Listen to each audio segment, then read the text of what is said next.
In the exercises site, I've opened highway.html and I've attached an external style sheet to it, highway.css.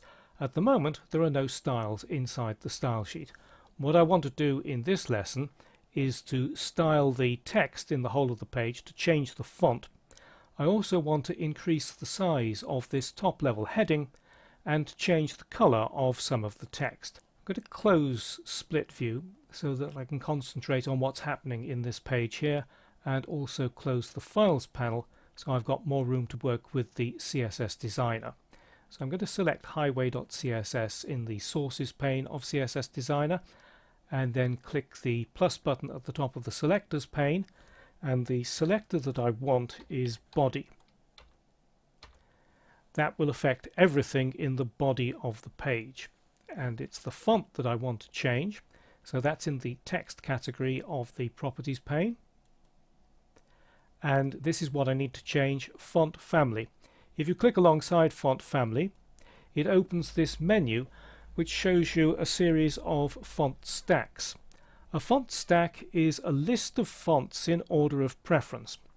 This is the one that I want to use. It's Gill Sans, Gill Sans MT, Myriad Pro, etc. Browsers use the fonts that are available on the local computer. So what this is saying is use Gill Sans if it's available. If not, try the next one along. If that's not available, try the next one. And all the way down the line, and in the unlikely event that nothing is available, it will finally come to this generic font family, sans serif.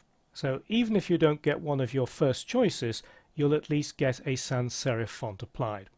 So just click that, and that immediately changes the font in the whole of the page.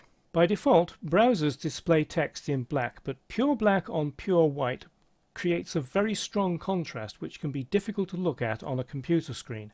So what I'm going to do is to open the color picker alongside color. This sets the text color, and this opens the color picker. By default it goes to RGBA. Now RGBA is not supported on older browsers, so it's a good idea to change that to hex, to hexadecimal, which is supported by all browsers.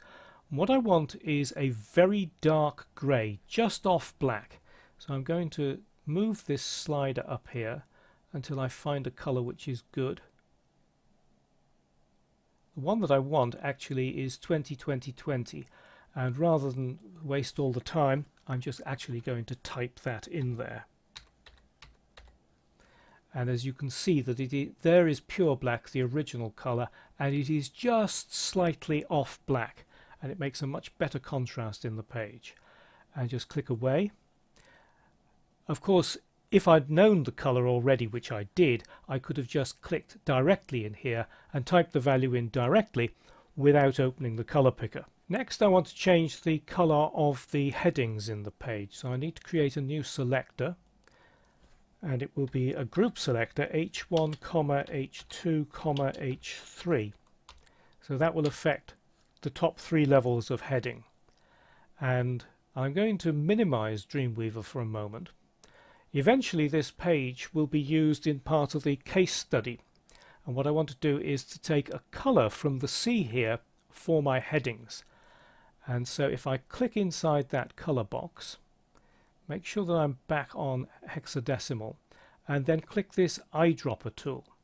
And as I move the eyedropper tool over Dreamweaver, I'll be able to select any particular color that I want from there. As I move outside of Dreamweaver, in the version of Windows that I'm using, it turns back into an arrow and it doesn't reflect what's happening inside the color picker, but once you click on a particular color, it will in fact select it. And there it is, it's chosen that color. Let's maximize Dreamweaver. Now that color is far too pale for my liking, so if I open the color picker by clicking that color box again, I can then start playing with these sliders, and if I move lightness slider down, it gets much closer to the type of color that I want. Now I did a lot of experimentation before, and the color that I decided on was 577899, so I'm just going to type that directly in there. Now again, I could have just typed that directly alongside, but I wanted to show you how to use the eyedropper tool to select a color and then to adjust it within the color picker itself. And finally, I want to increase the size of this heading and center it. So a new selector. This time it'll just be H1.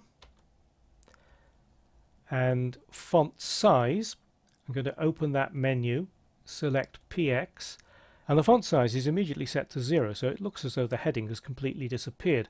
But I can start scrubbing by dragging to the right and increasing the number. It doesn't actually show up at the moment in design view.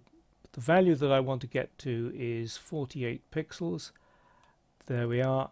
And as soon as I select that, the font size changes. And let's just center it by selecting text align and the second icon along, center. So to set the font for the whole page, I created a body rule and set font family to one of the font stacks, and I changed the color to hexadecimal 2020 so that it's not completely pure black, which makes it easier to read on a computer screen. Then I created a group selector for the levels 1, 2 and 3 headings, and I used the eyedropper tool in the color picker to sample a color from an image outside of Dreamweaver and then use the sliders inside the color picker to get a better color for what I wanted. And then I created a style rule for the level 1 heading, set its font size to 48 pixels and text align to center.